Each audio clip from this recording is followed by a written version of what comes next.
কথা ধারাবাহিকের আজকের পর্বে আপনারা দেখতে চলেছেন যে কথা এভিকে কথা দেয় যে সে তার মুখ রাখবে, সে এভিকে হাতে দেবে না, সে জিতেই ফিরবে। তারপর এভি অঙ্কিতকে বলে টাইম অ্যান্ড ওয়ার্কের একটা বই আনতে, কিন্তু অঙ্কিত তো তার ফিজিক্সের সমস্ত কিছু বইগুলো আনে। এভি তো খুব রেগে যায়, আর বলে আমি যে তোকে বলেছিলাম টাইম অ্যান্ড ওয়ার্কের বই আনতে, তুই এসব কি এনেছিস। এরপর প্রত্যেক অনেকগুলো বই নিয়ে আসে। এরপর এভি কথাকে বলে তোকে এখান থেকে একটা বই বেছে নিতে হবে যেখানে টাইম টু টাইম কাজের সম্পর্কে লেখা থাকবে। তোকে কিন্তু জিততেই হবে, আমি নেই বলে তুই আবার নার্ভাস হয়ে যাস না। এরই মধ্যে পিসিয়া, কাকিয়া আর সঞ্চিতা চলে আসে ওখানে। এসে সঞ্চিতা কথার কপালে দইয়ের ফোঁটা দিয়ে বলে একদম ভেবো না, তোমাকে জিততেই হবে, আমরা সবাই তোমার পাশে আছি কথা। এরপর দেখা যায় সবাই মিলে তো কথাকে না জানিয়ে কথাকে সাপোর্ট করবে বলে ওই মৃত্তিকা উৎসবের ছদ্মবেশ নিয়ে যায়। এরপর ওখানে যে সবাই তো চেয়ার আপ করতে থাকে কথার নামে, তখন তো কথাও অবাক হয়ে যায়, বলে কি হচ্ছে এসব। তারপরে ছোটকা তখন বলে এই তোমরা কি শুরু করেছো, এখন তো বাবার কাছে ধরা পড়ে যাব, স্টেলা বলো স্টেলা। এরপর সুনিতা বলে হ্যাঁ হ্যাঁ কথা নেই, স্টেলা স্টেলা। এরপরেই দেখা যায় অগ্নি ওখানে এন্ট্রি নেয় বিশেষ গেস্ট হিসেবে। আর এটা দেখে কথা তো অবাক হয়ে যায়, সে ভাবতে থাকে পাচক মশাই আমাকে তার মানে সারপ্রাইজ দেওয়ার জন্য কিছুই বলেনি সকালবেলা। এরপর অগ্নি তো ওখানে একটা নাচ পারফর্ম করে।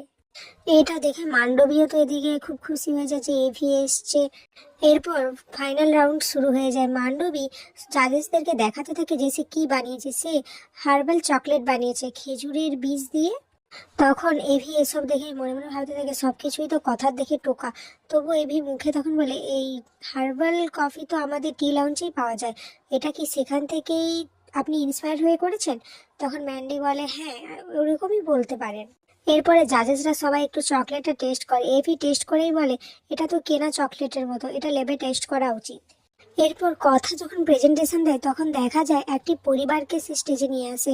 এরপর ব্রেকফাস্ট থেকে ডিনার পর্যন্ত যা কিছু মানে সারাদিনে যা কিছু করা প্রয়োজন, কিভাবে নিজেদের শরীরকে সুরক্ষিত রাখা যায়, কিভাবে ভেষজ উপাদান ব্যবহার করে সারা দিন কাটানো যায়, এগুলোই দেখাচ্ছিল কথা। এরপর আগামী পর্বে দেখা যায় কথা তো চ্যাম্পিয়ন হয়েছে, সে এবার নিজের পরিচয় সামনে নিয়ে এসছে। কথা বলে আমি এই পুরস্কারটা আমার নিজের পরিচয়ে নিতে চাই, আমি স্টেলা বর্মন নয়, আমি হলাম কথাকলি গুহ, গুহ বাড়ির বউ। এদিকে বাড়িতে এসে কথা দাদু তো তুলকালাম করে দেন। তিনি বলেন এই বাড়ির বউরা কখনো বাইরে যেয়ে ব্যবসা করে না। অগ্নি তখন বলে আপনি আপনার জন্য আমার মা ব্যবসা করতে পারেনি, কিন্তু সেই একই ভুল আমার স্ত্রী করবে না। কথা আমার স্ত্রী, আর আমি ওর পাশে রয়েছি, ওর স্বামী অগ্নিব গুহ ওর পাশে রয়েছে, ও এই ব্যবসা করবেই। এখানেই আজকের পর্বটি শেষ হয়ে যায়।